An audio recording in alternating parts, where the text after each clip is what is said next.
Salam sejahtera Malaysia. Denyut nadi suara rakyat bergema di channel ini. Terima kasih kerana bersama-sama di channel ini untuk mendapatkan berita-berita terkini. Bagi anda yang baru, jangan lupa tekan butang subscribe, like dan share. Malaysia kita punya, kita jaga sama-sama. Salam sejahtera Malaysia. Sah. Anak-anak Tun Mahathir mungkin dalam bahaya besar sekarang. Kekayaan keluarga Mahathir yang cukup luar biasa sehingga menimbulkan ramai yang ragu-ragu bagaimana mereka boleh kaya dan sebagainya. Walaupun mereka yang pasti yang dapat disahkan adalah mereka kaya kerana perniagaan. Mereka kaya kerana perniagaan, mereka kaya kerana mereka ada pelaburan-pelaburan, mereka pandai berniaga, itu tidak dapat dinafikan. Cuma saja timbul keraguan cara mereka kaya, sumber bagaimana boleh mereka kaya, dan bagaimana proses jalan kepada kekayaan itu. Itu sebenarnya yang rakyat mahu tahu. Jadi kerana itu sekarang ini SPRM mendengar suara rakyat, melaksanakan tugas yang diamanahkan pada mereka. Mereka akhirnya mengambil langkah yang tepat, yaitu mereka menyiasat. Ini baru menyiasat, tuan-tuan dan puan-puan. Janganlah meroyan. Siasatan itu dibuat untuk membersihkan nama orang yang selalu disebut mungkin bersalah. Jadi siasatan itu ada pro dan kontra. Pro-nya ialah itu dapat membuktikan bahawa orang itu memang bersih. Kontranya ialah dapat dibuktikan orang itu memang tak bersih. Itu saja. Jadi kalau tak buat salah apa-apa, nak takut apa? Nak meroyan apa? Kena bersyukur sebab ada peluang untuk membersihkan nama daripada dakwaan-dakwaan, sangkaan-sangkaan buruk, prasangka-prasangka yang tak tepat daripada rakyat atau pemimpin negara Malaysia. Jadi jangan meroyan kalau SPRM sedang siasat. Sahkan. Sekarang ini menyiasat anak-anak Tun Mahathir. Anak Tun Mahathir, bukan anak-anak ya, baru anak. SPRM sahkan siasat anak Tun Mahathir, dan juga anak Tun Mahathir ini diarahkan oleh SPRM untuk mengisytiharkan kekayaan dalam tempoh 30 hari. 30 hari. Saya rasa untuk orang yang biasa-biasa kekayaannya 30 hari itu dah terlalu lama untuk siapkan kekayaan dia.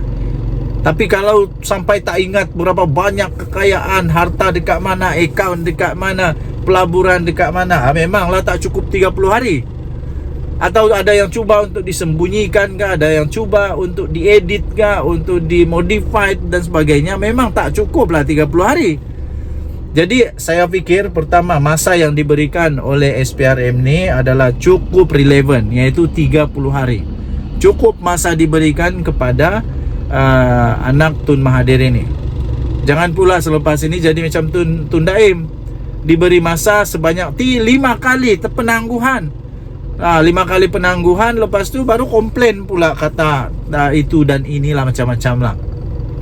Suruhanjaya Penjagaan Rasuah Malaysia telah menyerahkan perintah notis kepada ahli perniagaan iaitu Mirzan Mahathir untuk mengisytiharkan aset beliau dalam masa 30 hari ini.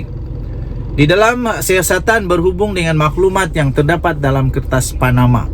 Jadi ada dua siasatan sekarang ini yang menjurus kepada kroni Mahathir. Rakan Mahathir maksudnya lah, menjurus kepada rakan Mahathir.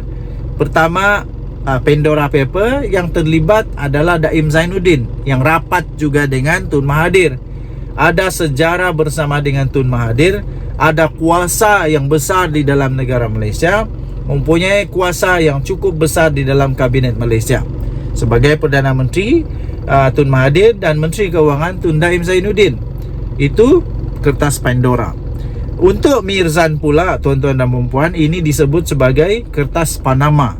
Kedua-dua ini adalah daripada ICIJ, iaitu satu badan kewartawanan bebas yang menyiasat nama-nama, golongan-golongan, kerabat-kerabat diraja kah, sultan-sultan kah, raja-raja kah, pemerintah-pemerintah, perdana menteri, ahli politik, selebriti, orang-orang ternama, bilioner, jutawan-jutawan di dalam pelaburan mereka, di dalam mereka punya perniagaan di luar pesisir.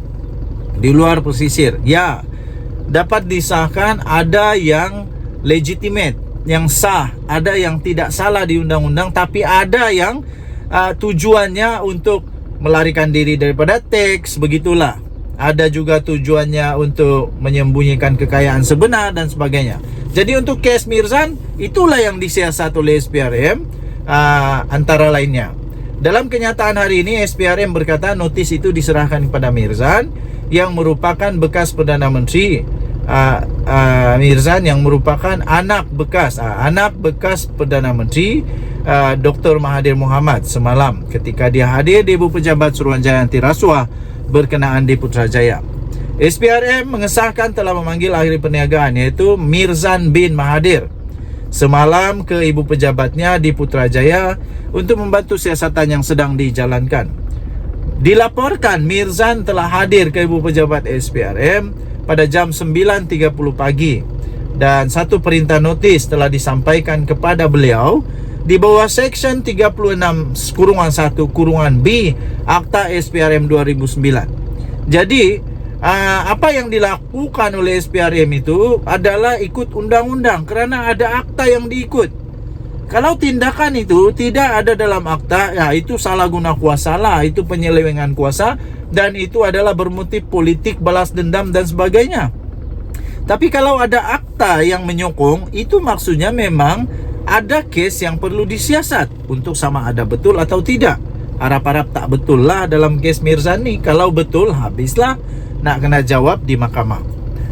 Okey, jadi section itu menghendaki beliau mengisytiharkan segala aset ahli dan tidak ahli yang berada di dalam pegangannya, sama ada di dalam atau di luar negara dalam tempoh 30 hari daripada tarik notis tersebut. Itu kata SPRM.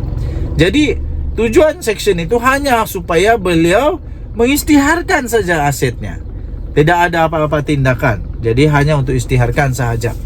Jelas SPRM perintah itu adalah tindakan lanjutan daripada siasatan mereka berhubung maklumat yang dalam laporan kertas penama serta aktiviti perniagaan Mirzan yang membabitkan penjualan dan pembelian syarikat berkaitan kerajaan atau GLC. Siasatan dijalankan di bawah Akta SPRM 2009 dan Akta Pencegahan Pengubahan Wang Haram, Pencegahan Pembiayaan Keganasan dan Hasil daripada Aktiviti Haram 2001 AMLA TF PUAA. SPRM berkata pihak mereka memulakan siasatan itu sejak Ogos 2022 lagi. Itu belum lagi Perdana Menteri kita Datuk Seri Anwar Ibrahim tahu. Sejak Ogos 2022 lagi, dah lama benda ni. Jadi terhadap kesemua entiti yang berkaitan dan dinamakan dalam laporan kertas Pandora juga kertas Panama.